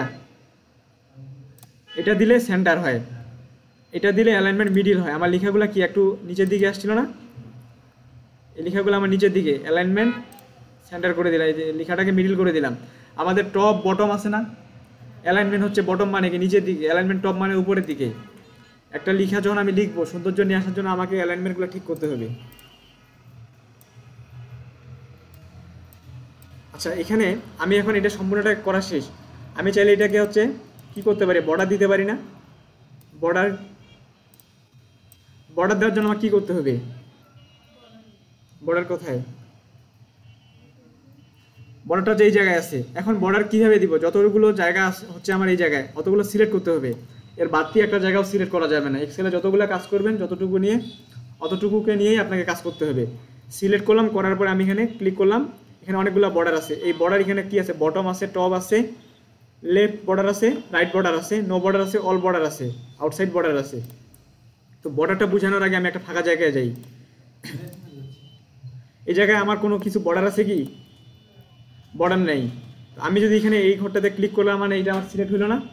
আমি যদি টেবিলের এখানে যাই, এখানে বটম বর্ডার মানে কি, নিচের দিকে একটা দাগ দেখা যাচ্ছে এই যে নিচে, বটম মানে হচ্ছে নিচের দিকে, এই জায়গায় ফাঁকাতে ক্লিক করলাম, এই যে একটা লাইন উঠছে না, বটম হচ্ছে নিচের দিকে। আমার এটা শুধু টেবিল তৈরি না, আমার যে কোনো জায়গায় বর্ডার যদি দরকার হয়। তারপর হচ্ছে টপ মানে কি, উপরের দিকে, উপরের দিকে একটা বর্ডার দিচ্ছে না। এখন আমি যদি চাই যে আমার এখানে বাম সাইডে একটা বর্ডার দরকার, ডান সাইডে একটা দরকার, ক্লিক করলাম এই ঘরে, ক্লিক করার পরে এখানে লেফট আছে না, লেফট মানে এই পাশে হইলো একটা, রাইটে কিন্তু এখন নাই। আবার ক্লিক করলাম, রাইট সাইডে আমার একটা বর্ডার, সম্পূর্ণ একটা বর্ডার হয়েছে না এই জায়গায়, উপরেগুলোতে কিন্তু নাই। এখন আমি যদি এইখানে আরেকটা বর্ডার দিতে চাই, এখানে কি করতে হবে আমাকে, অল বর্ডার যদি করে দেই, এই যে দেখেন সম্পূর্ণ একটা বর্ডার হয়ে গেছে, বামে ডানে উপর নিচে সব জায়গায় হয়ে গেছে। আবার আমি চাই বর্ডারটাকে তুলে দিব, তাহলে আমার কী করতে হবে, যে বর্ডারটা যে জায়গায় সিলেক্ট করতে হবে, সিলেক্ট করার পর এখানে ক্লিক করলাম, এখান থেকে দেখেন নো বর্ডার নামের একটা অপশন আছে, নো বর্ডার ক্লিক করলাম, বর্ডার চলে গেছে। ঠিক একইভাবে আমি যদি এখন এখানে বর্ডার দিতে চাই, বর্ডার কাকে কাকে দিব, আমি এই সবগুলা লিখাকে দিব না, সবগুলা লিখাকে মানে এই সবগুলো একটা বর্ডার, এর মধ্যে যে এই যে লাইনগুলো আছে, কলামের টানগুলো আছে, সবগুলো বর্ডার হয়ে যাবে। আমি এখান থেকে সিলেক্ট করলাম, মনে রাখবেন যতটুকু জায়গা হচ্ছে আমার আছে অতটুকু জায়গা আমাকে বর্ডার দিতে হবে। বর্ডারে ক্লিক করার পর এখানে অল বর্ডারে ক্লিক করলাম, বর্ডার হয়ে গেছে না, কন্ট্রোল পি দিয়ে দেখি কেমন দেখায়, সবগুলো বর্ডার হয়েছে না আমার, সবগুলো বর্ডার হয়ে গেছে। আমি যদি এখানে ক্লিক করি তাহলে এই ঘরটা আমার সিলেক্ট হয়েছে না, এখান থেকে চাইলে আমি এটাকে ফিল কালারটা চেঞ্জ করে দিতে পারি, যে কোনো একটা কালার ক্লিক করে কালার করে চেঞ্জ করে দিলাম। আপনাদের কি বিরক্ত লাগতেছে, মানে অনেকটা সময় পার হয়ে গেছে তাই জন্য বললাম। আপনার যদি কোনো তাড়া না থাকে তাহলে আমি আরেকটু দেখাইতে পারি। এটা আমি চাইলে এখান থেকে এটাকে কালার বা যে কোনো একটা কালার করে দিতে পারি এই জায়গায়, কন্ট্রোল পি দিয়ে এখন দেখেন আমার এইরকম দেখা যায়। তো এখন এখানে একটা সমস্যা দেখা দিচ্ছে, সমস্যাটা কি বলেন তো, প্রিন্টের সময় আমি যদি এই অবস্থায় কাউকে প্রিন্ট করে দেই, আমি ধরেন যে আমি এই স্যালারি শিটটাই এটা কাউকে যদি প্রিন্ট করে দেই, আমরা তো স্যালারি শিটটা তৈরি করা দেখছি তাই না, স্যালারি শিটটা যদি প্রিন্ট করে দিই, প্রিন্টের সময় যদি আমার একটা পেজের মধ্যে এরকম দেখায়, এটা কি প্রফেশনাল দেখা যায়, এটা এক সাইডে কর্নারের মধ্যে লাগে আছে না। তো আপনি যখন এইভাবে কাউকে কোনো রকম মানে একটা দায় সারিয়ে দিবেন, তো সে জানবে যে আপনি এক্সেল হয়তো কোনো কিছু জানেন না, খুব একটা বেশি কাজ জানেন না, হয়তো কোনো রকম জানেন যে কীভাবে করলে কী হয় এতটুকুই। তো এখানে আমাকে তার আগে একটা লেআউট ঠিক রাখতে হবে। এক্সেলে সবসময় আমাদের লেআউট, এমএস ওয়ার্ডে আমরা তো বুঝতে পারি যে পেজটা কোন দিকে কত দূর যাচ্ছে, এক্সেলে কি বোঝা যায়, এক্সেলের শুধুমাত্র এই ঘরগুলো দেখা যায়। এখানে কারো কি আইডিয়া আছে যে আমার এখানে কতগুলো কলাম আছে, এই যে নিচের দিকে এই যে 13 আসছে, 13 পরে 14 আসছে, এই যে 45 আসছে, এটা একদম অসীম পর্যন্ত বলা যায়, এটা শেষ নাই, এখানে বিলিয়ন বিলিয়ন দিয়েও শেষ হবে না এরকম কলামগুলো। জুম করি তাহলে জুম করে দেখেন, এতটাই জুম করছি যে দেখা যায় না আর। এখানে প্রত্যেকটা একটা লাইন দেখা যাচ্ছে না, চারকোনা ঘরের মতো, এই প্রত্যেকটাই কিন্তু একটা পেজের লেআউট, এটা একটা পেজের লেআউট, এটা একটা পেজের লেআউট।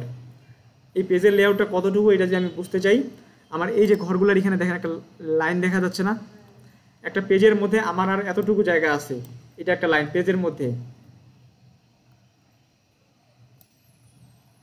এই যে দেখেন এটা আমার পেজ, এই পেজের মধ্যে আমার প্রিন্টের সময় এতটুকু ওই কর্নারের দিকে দেখা গেছিল না, এই জায়গায় এতটুকু ফাঁকা আছে, এই জায়গায় এতটুকু, মানে আমি এই পেজটার মধ্যে লিখতে পারবো। এটা যদি জুম করি আস্তে আস্তে, এই যে লাইনটা আসে, কোনো কারণে আমার লিখা আমি লিখতে লিখতে সামনে চলে গেছে। ধরেন যে আমি এখানে একটা লিখা লিখছি, পরে ট্যাব ব্যবহার করলাম, ট্যাব ব্যবহার করলাম, এই যে এই লেখাটা আমার এই যে লাইনের বাইরে চলে গেছে না, এই যে 343-এর পরে দুইটা ওয়াই লিখছি, এটা আমি একটা উদাহরণস্বরূপ বোঝানোর জন্য লিখলাম। কন্ট্রোল পি যদি চাপ দেই, আমার 343-এর পরে ওয়াই লিখা ছিল না, ওয়াইটা কোন দিকে গেছে বলতে পারবেন, এই যে লাইনটা আছে না আমার, এই লাইনটার বাইরে চলে গেছে। কারণ আপনি একটা কোনো কিছু অফিসের কাজ করার জন্য আপনি একটা স্যালারি শিটে তৈরি করলেন, অনেক কষ্ট করে তৈরি করলেন, করার পরে আপনার খেয়াল করেন না যে আমার লাইনের বাইরে চলে গেছে, যখন কষ্ট করে করার পরে প্রিন্ট দিচ্ছেন দেখতেছেন যে আমার প্রিন্টে তো অনেকটা লিখা কাটা গেছে। তো তার জন্য আমাদেরকে কি করতে হবে, পেজের লেআউটটা সর্বপ্রথম ঠিক করতে হবে। এখানে দেখেন পেজ লেআউট আমাদের এমএস ওয়ার্ডের মধ্যে ছিল শুধুমাত্র লেআউট, এমএস ওয়ার্ডে শুধু লেআউট ছিল, এখানে পেজ লেআউট আছে, তারপরে এখানে সাইজ আছে একটা, সাইজটাকে A4 করে দিলাম, A4 করে দেওয়ার পরে আমার এখানে মার্জিন আছে একটা, মার্জিন আমার কয়টা আছে, 3টা দেওয়া আছে না, মার্জিনটার উপরেও কিন্তু আমার একটা পেজের লেখাগুলো নির্ভর করে, মার্জিনটা যত বড় হবে লেখাটা আমার অতটা, মার্জিনটা বাদ দিয়ে একটা জায়গা নষ্ট করে ফেলবে, তার জন্য পেজের জায়গা কম থাকবে। আমি যেটা নর্মাল করে দিতে পারি, হোয়াইট করতে পারি, ন্যারো করতে পারি, ন্যারো করলে অনেকটা জায়গা পাবো মার্জিনের মধ্যে, আমি নর্মালই করে দিলাম। নর্মাল করার পরে আমার লেখা হচ্ছে এতটুকু, আমি যদি চাই যে আমার লেখা বড় থাকবে তাহলে পোর্ট্রেট থেকে ল্যান্ডস্কেপ করে নিতে পারি, যেমন আপনাদের এই যে স্যালারি শিটটা এই জায়গায়, এইটা স্যালারি শিটটা আমি একটু দেখাই। এখানে অনেকগুলো না, এটাকে আমি একটু পোর্ট্রেট করে দেখাই।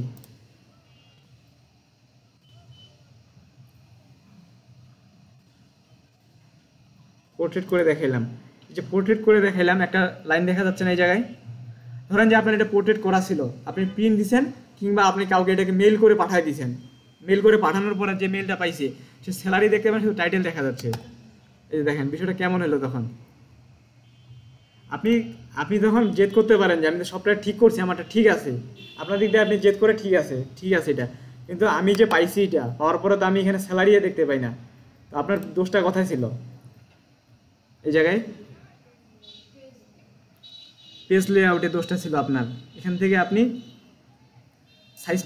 সাইজটাকে এ4 করছেন, ঠিক আছে, মার্জিনটাকেও নেরো করছেন। মার্জিনটা মানে একদম সর্বনিম্ন যেটা ছোট ওইটাও করছেন, তারপরেও আপনার জায়গা হয় নাই। আমি যদি এখান থেকে নর্মালও করে দিই, নর্মাল করে দেওয়ার পরে আরও দেখেন অ্যাড্রেস পর্যন্ত আসে লাইনটা, মানে মার্জিনের এতটাই জায়গা দখল করে নিচ্ছে যে অ্যাড্রেস পর্যন্ত চলে আসছে আমার, বাকিগুলো কাটা গেছে। তো এই জায়গায় আমাকে কয়েকটা বিষয় খেয়াল করতে হবে। একটা হচ্ছে মার্জিনটাকে ন্যারো করতে হবে। ন্যারো করার পরে এক ধাপ বাড়ছে না, টাইটেল পর্যন্ত গেছে। আরও কি দরকার? স্যালারি দরকার। তো আমার এখান থেকে দেখতে পারি যে আমার এটা পোর্ট্রেট অবস্থা থাকবে না, এটা কী করতে হবে? ল্যান্ডস্কেপ করে দিতে হবে। ল্যান্ডস্কেপ করার পর আমার জায়গা কতটুকু, এই যে একদম মিলে গেছে না। এখন যদি প্রিন্ট করতে যাই কিংবা কাউকে মেল করতে যাই, সে সম্পূর্ণটাই পাবে। তো এটা একটা বিষয় এই জায়গায় খেয়াল করতে হবে। তো দেখেন আমি এটা কন্ট্রোল-P দিয়ে প্রিন্ট দেওয়ার জন্য রেডি করলাম। আমি যাচ্ছি এটাকে মাঝখানে নিয়ে আসার জন্য, মিডিল বরাবর।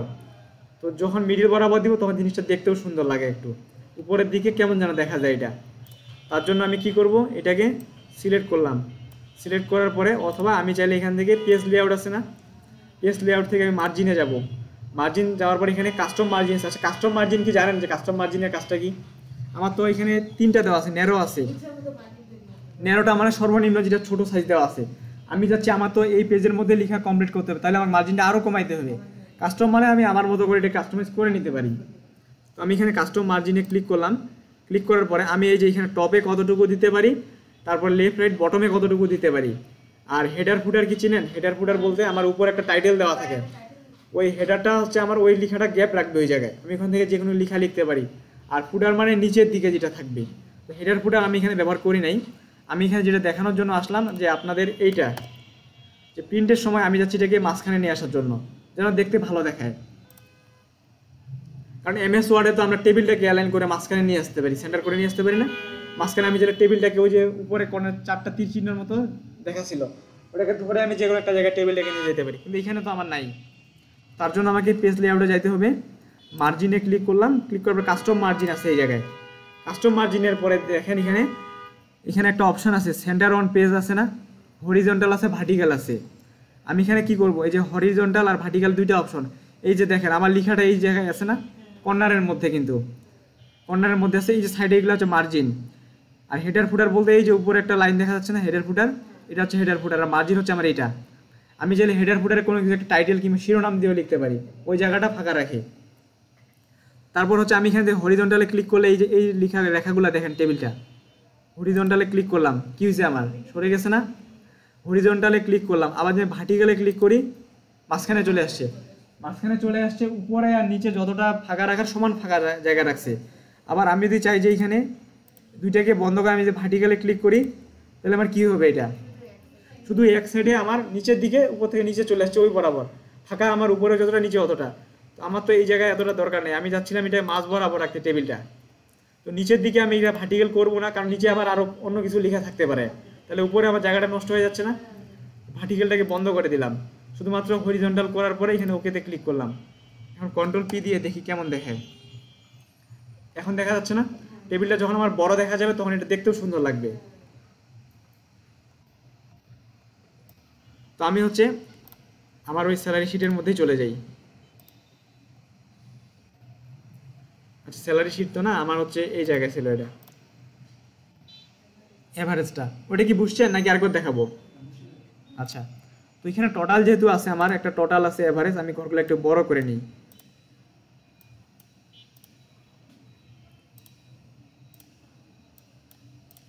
এখানে দেখেন কয়েকটা আইটেমের নাম দেওয়া আছে, কিন্তু পিসি আছে, ডিস্ক আছে, সিডি, মাউস আছে। কয়েকটা মাসের নাম দেওয়া আছে, জানুয়ারি, ফেব্রুয়ারি, মার্চ, 3টা মাসের নাম দেওয়া আছে। এটা কোনো কিছু একটা দোকান কিংবা ব্যবসা প্রতিষ্ঠানের রিপোর্ট হতে পারে।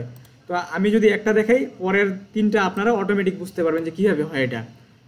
তো আমি এটা করার পরে আপনাদেরকে এটা প্র্যাকটিস করার একটা সুযোগ দিব, তাহলে আমি বুঝতে পারবো যে আপনারা এটা বুঝতে পারছেন। তো এখানে হচ্ছে আইটেম দেওয়া আছে, পিসি আছে। ধরেন যে জানুয়ারি মাসে বিক্রি হয়েছে আমার এই টাকাটা, ফেব্রুয়ারিতে বিক্রি হয়েছে এইটা, মার্চে বিক্রি হয়েছে এই টাকা। এখন টোটাল 3টা মাসে কত টাকা বিক্রি হয়েছে টোটাল মানে তো যোগ। যোগটা আমরা কীভাবে করতে পারি?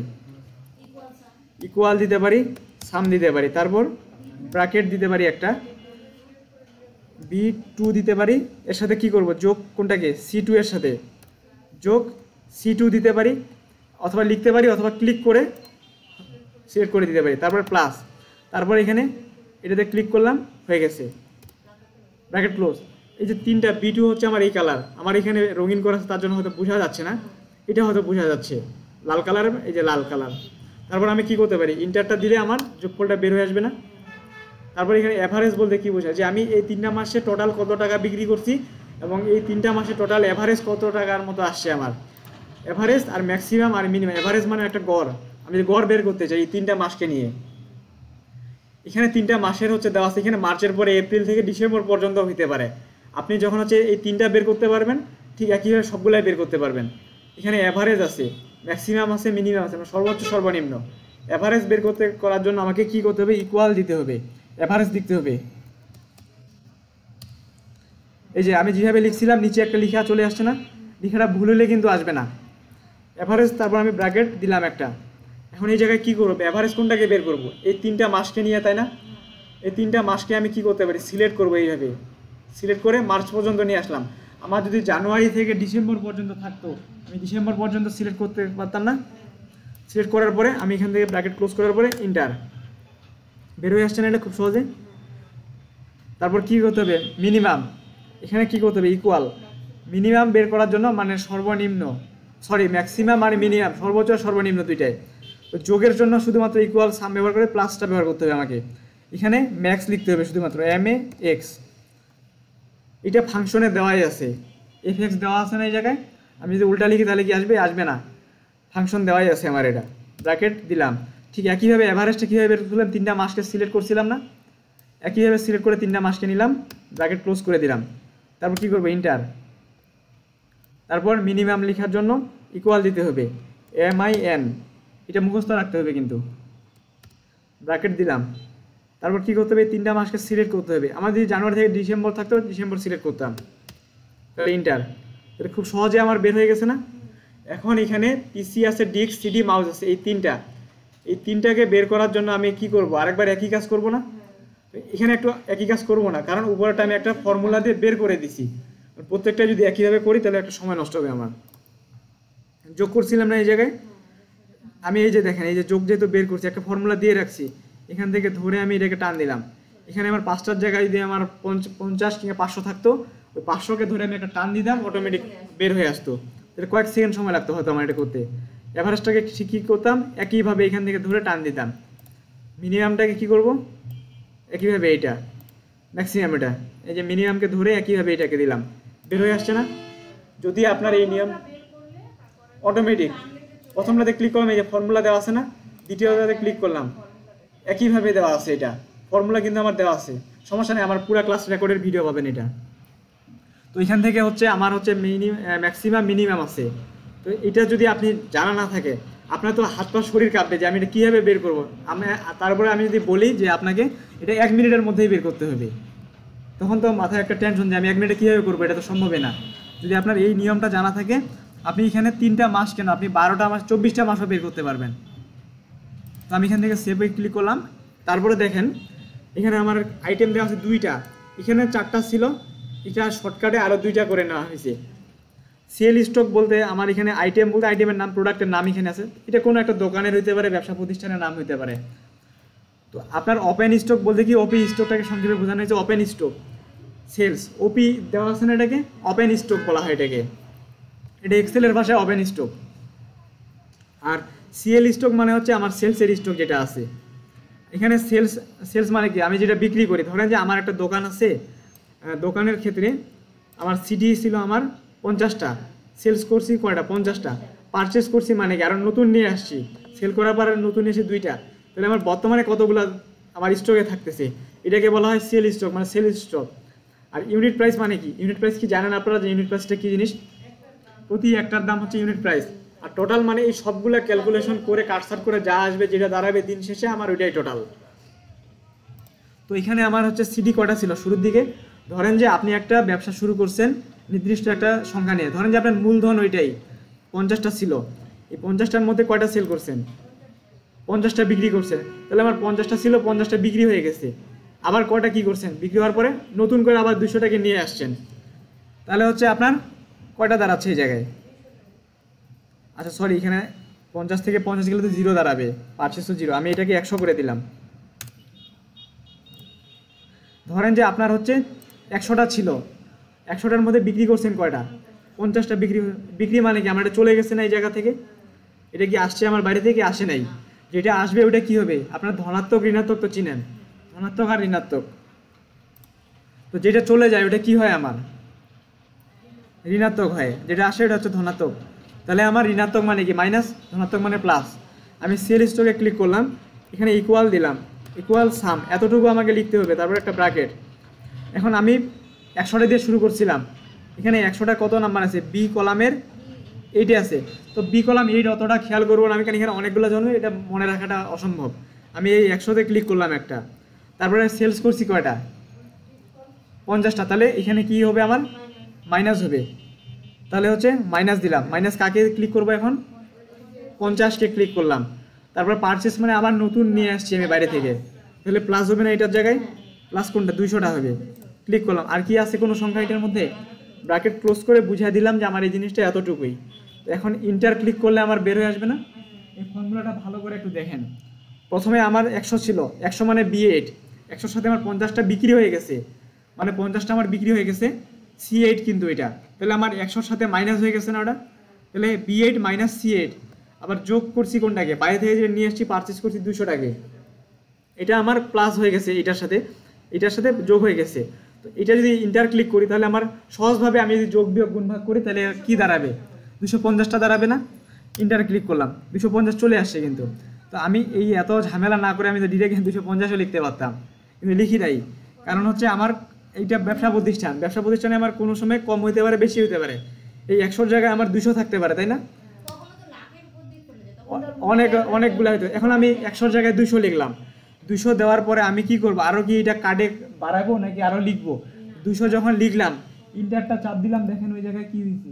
350 হয়েছে না? 350 হয়ে গেছে আমার। তো সংখ্যাটা আমার চেঞ্জ হয়ে গেছে। এটা একটা সফটওয়্যারের হিসাব, যে আমি এখান থেকে যখন একটা ফর্মুলা ব্যবহার করে দেখতে পারি যে ধরেন যে আমার দোকানে কতগুলো আছে বিক্রি হয়ে গেছে, এখন আমাকে দোকানের প্রোডাক্ট গুনে দেখতে হবে না বর্তমানে কতটা আছে। আমি এখান থেকে ক্লিক করে দেখতে পারি 350টাই আছে, এটাই ফাইনাল। তাহলে আমার প্রত্যেকটা প্রোডাক্ট দেখার দরকার হয় না।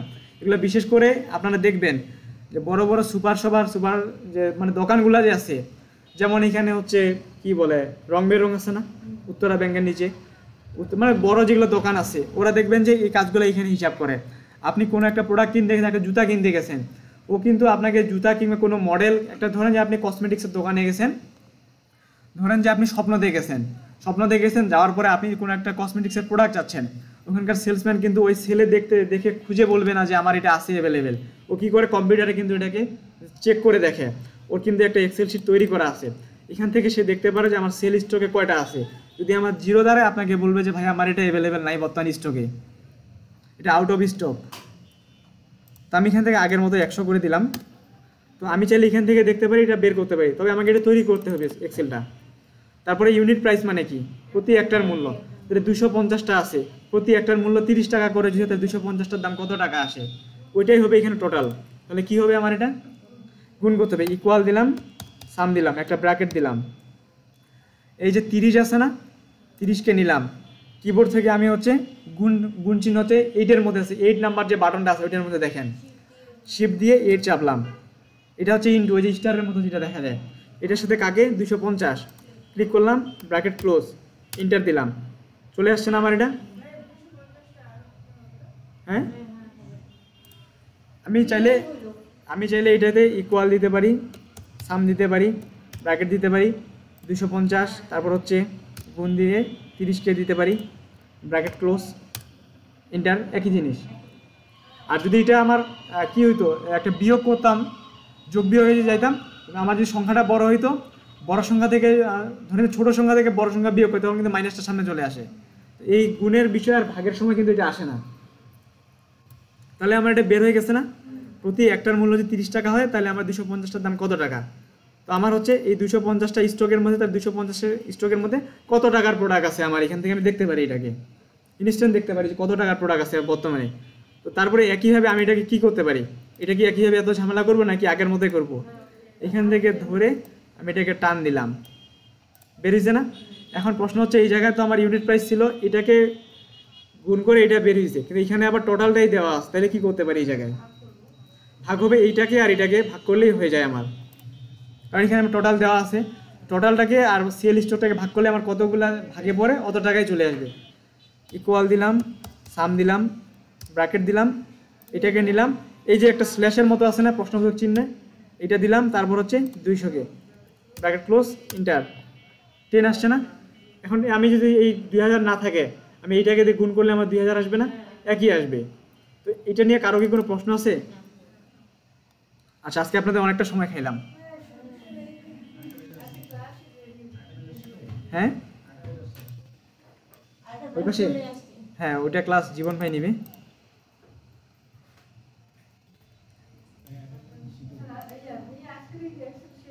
হ্যাঁ